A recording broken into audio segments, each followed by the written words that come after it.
Hello again. I'm here to talk a little bit more about folk tales slash fairy tales. Now you might be thinking to yourself, "Whoa, whoa, whoa, Lisa, you're using terms that I haven't heard in 1,000 years, and maybe my grandma told me one, but I don't know. Maybe you're too little to understand. Maybe you haven't ever heard the word folk tales.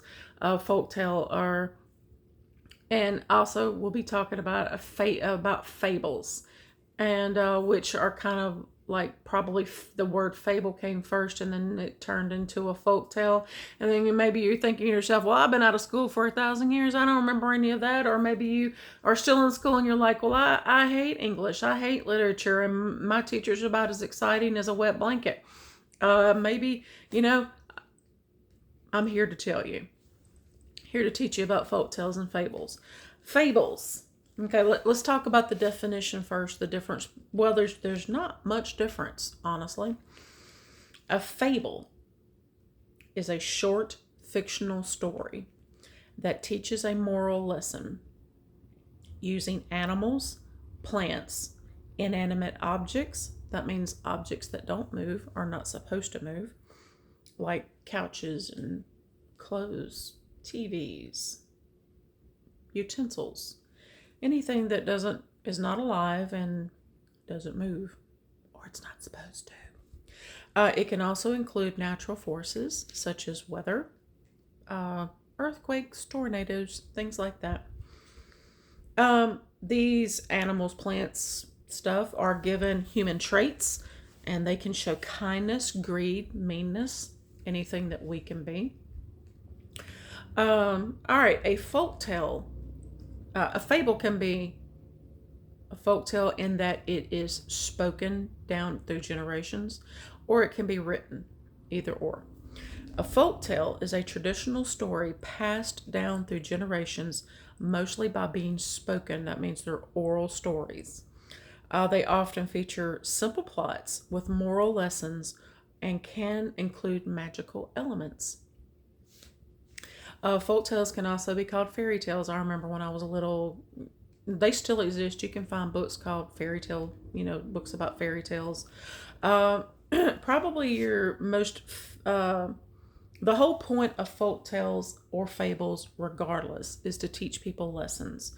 Again, parents would sit their kids down and tell them entertaining stories, but there was always a lesson to it. If you were going to be greedy, you're going to get caught. If you're going to be mean, you get taught a lesson. If you're kind, it's going to pay off for you.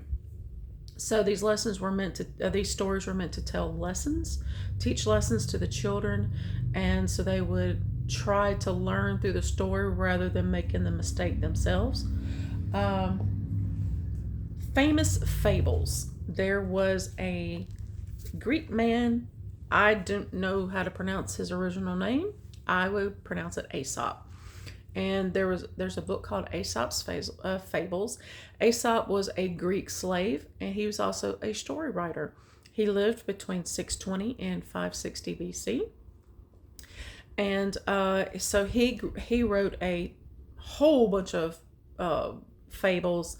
Again, those are stories that are meant to teach people lessons.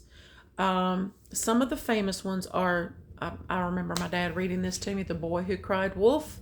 There is I think everybody has heard the story of the tortoise and the hare, or the tortoise and the rabbit, or the turtle and the hare. There's some version of it.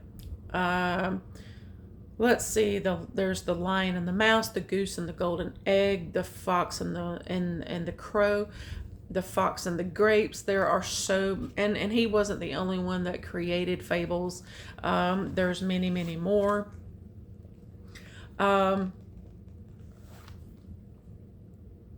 So that just gives you an idea, because I will be reading more. I think that I've already read a couple. The Little Red Hen that I just got through reading is one of those. Another one that's coming up is technically it would be a folk tale. It's actually not a folk tale, but it is a story that is meant to teach a lesson. It's going to be the Pokey Little Puppy. You'll be learning about him soon. So I think I might try to get my hands on a copy of Aesop's Fables. I had a copy when I was a little kid, but you end up moving 1,000 times in your lifetime, and sometimes things go missing. You never see them again. And so that is the difference between folktale and fairy tales and fables. I'll also try to get my hands on some different Asian folk tales because they're quite entertaining. Other folk tales that you may not realize that you have heard: Cinderella, Snow White and the Dwarf, and the Seven Dwarves. I think we've heard things like that.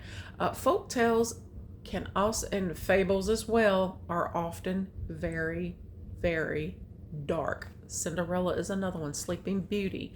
None of those that you've watched through Disney have the original story. In the original, they turned it into a much nicer version. Grimm's fairy tales, very famous.